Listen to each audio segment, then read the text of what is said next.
Hello fellow gamers, I'm Christopher Chrisman of Retro Game Network, and coming up next, a look at last week's retro video game news on the RGN Files for the week ending Saturday, July 7, 2018. In the RGN Files this week, Hyperkin has announced that their highly anticipated Retron 77 console is now physically at their location and is in the process of distribution. The Retron 77 is a high-definition emulation device that allows retro gamers a new method of playing their existing Atari 2600 cartridge collection on modern television sets with minimal hassle. Using the popular Stella emulation program, the Retron 77 contains all of the classic toggle switches from the original Atari VCS, alongside of new switches for such things as save states and television aspect ratios. Upon making the announcement on social media, Hyperkin was asked about the known issues with the included joystick. Some video game reviewers that were given an advanced copy of the system had mentioned some possibility of controllers cracking internally during gameplay while not affecting their usability. While Hyperkin acknowledges that the joysticks may become damaged after just a few hours of gameplay, they have stated that a different option was still in development and that any gamer that has such problems with their controller should contact them for a replacement. The Retron 77 can be purchased directly from the company or through many major retailers on a local level. The console has a suggested retail price of just under $70. In other Atari-related news this week, just over 2 months ago, Retro Game Network reported on the first volume of a new book series called the Atari 2600 Homebrew Companion. The book showcases the world of independent video game development decades after the original lifespan of the legendary console. Author Brian Matherin reached out to us last week to give us details about the second volume in the series, which was made available for purchase over the weekend. The Atari 2600 Homebrew Companion Volume 2 copies the specs from the original book. Within the 182 pages, readers can learn about 34 homebrew Atari games that span across 24 cartridges. Brian has taken the time to reach out to those that originally produced the games, getting permission to use screenshots, box art, and instructions, alongside of Easter eggs and game tips. In addition to the second volume, we were also informed of 2 upcoming spin-off books that were coming later this year. The Atari 2600 Holiday Homebrew Companion will be a special book for homebrew fans that love the holiday season, while the Atari 2600 2018 Homebrew Companion would feature homebrews and hacks for the console that were released during the current year. The second volume of the Homebrew Companion can be purchased via Amazon for the cost of $12.99 for a paperback copy or $3.99 for a Kindle copy. And we at Retro Game Network would like to take this opportunity to thank Brian Matherin personally for including RGN in the book's acknowledgement section as a thank you for providing early news about the series. Limited Run Games has officially begun accepting pre-orders for the Nintendo Switch port of the 25th anniversary edition of Night Trap. The remastering of the game was originally released by Screaming Villains last year for the Sony PlayStation 4 platform. The new version of the game came as a surprise to Nintendo fans, as back in 1993, Nintendo of America's Howard Lincoln had this to say about the game shortly after its original Sega CD release. In the past year, some very violent and offensive games have reached the market. And of course, I'm speaking about Mortal Kombat and Night Trap. And let me say that for the record, I want to state that Night Trap will never appear on a Nintendo system. Obviously, it would not pass our guidelines. This game, which as you've indicated, promotes violence against women, simply has no place in our society. The Nintendo Switch port of Night Trap offers all of the same features as the PlayStation 4 version, but includes the original audio dubs that were used in the original Japanese releases of the game, which includes voiceovers by Akito Asuka, who is best known for voicing Solid Snake in Japan. In addition, a set of trading cards, plus a gold-plated scat pin are also available for sale on the site. Alongside of a traditional physical edition, Limited Run also offered a special edition, which featured a Sega CD-style jewel case and a VHS video cassette of the game's footage. 2 new vinyl soundtrack records were also released, but these albums, alongside of the special edition, have already sold out. The traditional edition of the game is being offered on a pre-order basis, which will continue until July 20th. The cost of the regular version of the game sells for just under $30. A new firmware update to the SD to SNES flash card has recently been offered that gives the device compatibility with the Super FX series of game cartridges. The SD to SNES is a cartridge for the Super Nintendo Entertainment System that allows you to insert an SD memory card into a slot, making it easier to play ROM images on actual Nintendo hardware. The Super FX game cartridges were not previously compatible with the device since its introduction earlier this decade, but had been a desired option since the very beginning. The latest firmware update, version 0.1 1.8 now offers the ability to properly emulate games that took advantage of the technology, and this is done thanks to a programmer known as Red Guy. Games that use the Super FX chips include Star Fox, Doom, and Super Mario World 2 Yoshi's Island. In addition, Red Guy is currently working on developing compatibility with the SA1 chipset that would allow the SD to SNES to be compatible with a variety of Japanese Super Famicom titles. However, it would make it notorious for making it finally compatible with Super Mario RPG Legend of the Seven Stars. The new firmware update is currently available to all current owners of the SD to SNES. Those that do not have one of these cartridges may still pick one up directly from Stone Age Gamer for a cost of just under $200. In a world of video and music on demand from almost anywhere you go, it was only a matter of time before a similar service existed for video games, and that is exactly what Antstream hopes to deliver. Antstream is the vision of a team of individuals that have a past in the world of video games or entertainment. The founder and CEO is Steve Cottam, who worked in development for the 3DO platform in the mid-1990s. The new service will allow subscribers to stream classic arcade games, home console titles, and retro computer games using the internet for a regular fee. Antstream is planned to be made available initially for Windows-based PCs and Android tablets. While Android-based smartphones and iOS devices may not be supported at launch, there are plans to incorporate compatibility later. It was mentioned that a television version of the application may also happen, but there is currently no information about what devices would support it. The service is planned to be compatible with various internet connections, such as fast wired internet or slower 4G cellular. The company claims that over 1,000 games will be made available at launch, with new games being added weekly. There are currently no details on when the service would launch or what the service costs would be.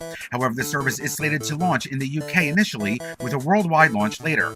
Antstream states that additional details would be made available to the public within upcoming months. It appears that the console wars of the late 70s and early 80s are actually making a comeback.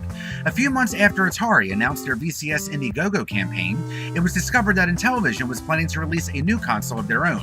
The newly established Intellivision Entertainment, which currently holds the properties of the original system, was recently relaunched by video games live creator Tommy Tallarico, who bought the stake from the estate of the late Keith Robinson.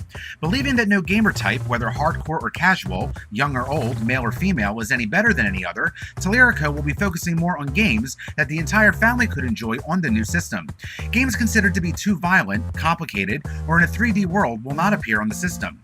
The rebooted console is still in the very early stages of development. However, it is planned to offer controllers that are similar to the original Intellivision design, however with minor updated features, including replacing the keypad with an LCD touchscreen. Plus, a retooling of games from the first Intellivision systems, such as Astro Smash, Shark, and Night Stalker, are also being planned for the system. There is currently no word on a potential release date or price, however it has been said that crowdfunding would not be considered. An official announcement is slated to be conducted on October 1st. A new homebrew port of the 1994 arcade title Puzzle Bobble is currently in the works by a duo of independent programmers. Known as Bust a Move in the United States, Puzzle Bobble is a spiritual sequel to the 1986 game Bubble Bobble, first released by Taito in 1986. The game features a variety of characters and themes from the original game, including the dinosaurs Bub and Bob. Over the years, Puzzle Bobble has seen a variety of home ports, with versions being released for the Super NES, Neo Geo, and 3DO platforms, alongside of versions for computers as well as for handheld gaming systems. But it's Lemon 64 forum members Aside and NM156 that are currently developing a new clone for the game to the Commodore 64 computer for the first time. The game will use high-fidelity sound effects, will be bitmap based, and will offer a competitive mode, as you can only use 9 coins to continue. Because this upcoming port is being developed as a tribute to the original game, along with Taito and the Commodore 64 in general, the game is planned to be made available at no cost and will be made available to download readily. In addition, when the game is completed, the developers plan to release the source code for other developers to clone the game or to create their own personalized version. The game is expected to be finished within the next few weeks. And finally this week, a personal viewpoint on one of this week's featured stories with our Wimho, well, in my humble opinion, commentary. This past Friday, Hyperkin made the announcement that their highly anticipated Retron 77 was officially in production and now available for immediate purchase, both online as well as at local retailers. The latest version of the well-known Retron series allows gamers to play Atari 2600 cartridges on a new emulator-in-a-box device that connects easily to modern high-definition TVs, and is supposed to offer much clearer audio and video when compared to an original Atari 2600. Now, several video game journalists and personalities have been given a unit in advance for early reviewing purposes. While many of these reviews praised the system for the most part, there was one thing that was universally criticized, and that was the quality of the included joystick controller. While reviewers initially liked the feel and response of the joystick, and the fact that the joystick offered 2 fire buttons, the main problem that was discovered was how the controller might snap, and while it did not affect the functionality of gameplay, made the joystick have clicking noises upon usage, in some cases after being used for only a couple of hours. Now, for those of you that are unfamiliar with these reviews, here is a particular snippet of interest. While I was capturing this footage, I heard a snap on the controller. Now, it technically didn't break it, but it's not right.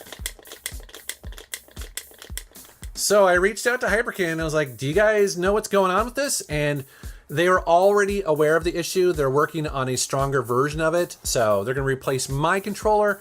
And if you have the issue, they'll replace yours as well. Now, before I continue with my commentary, I want to let everyone be aware that as of the date of this podcast, I still have never personally owned or used any Hyperkin product, and I can only report on what I have read or seen from other sources, as well as on concepts as opposed to experience. This week, the question that I'm answering is simple. Should Hyperkin have waited to release the Retron 77 to the public until after the known malfunction was attended to? Well, in my humble opinion, the answer is obviously yes.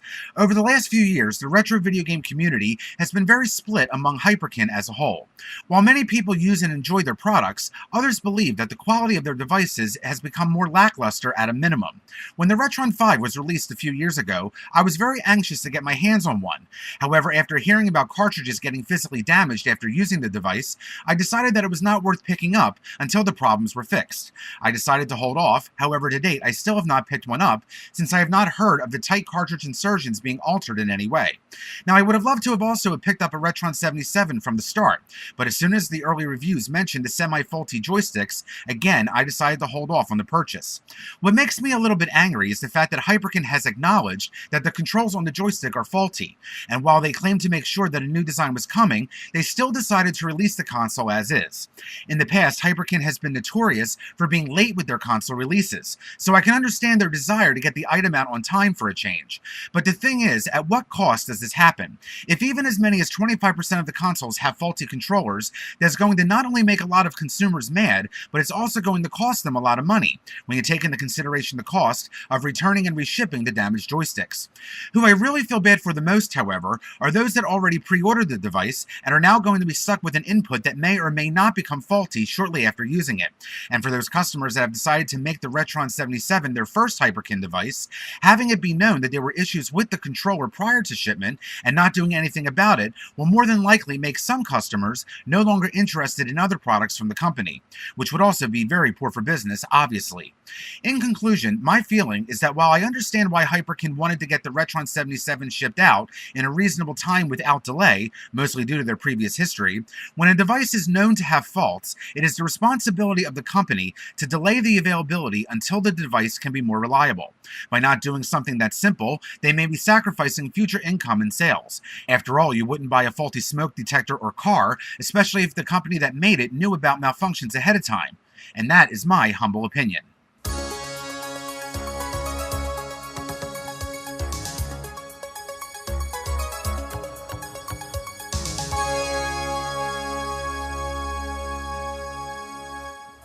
That's it for this week's edition of the RGN Files. For those listening on VGM on FM, please stay tuned. There'll be more video game music coming up shortly. For complete details of any of this week's stories, visit RetroGameNetwork.com. And don't forget to check us out on social media, on Facebook, Instagram, and YouTube at Retro Game Network, and on Twitter and Twitch at RetroGameNet. For the RGN Files, I'm Christopher Chrisman. This week's news story is provided by the following: Android Headlines, Bleeding Cool, Brian Mathern, Hyperkin, IGN, the Lemon 64 Forums, Limited Run Games, Nerdable, The Stone Age Gamer, Vintage is the New Old. Additional audio clips courtesy of the following: C-SPAN, the Cable Satellite Public Affairs Network, Metal Jesus Rocks. The opinions expressed during our Wimho commentary segment are not necessarily those of all contributors or affiliates of Retro Game Network.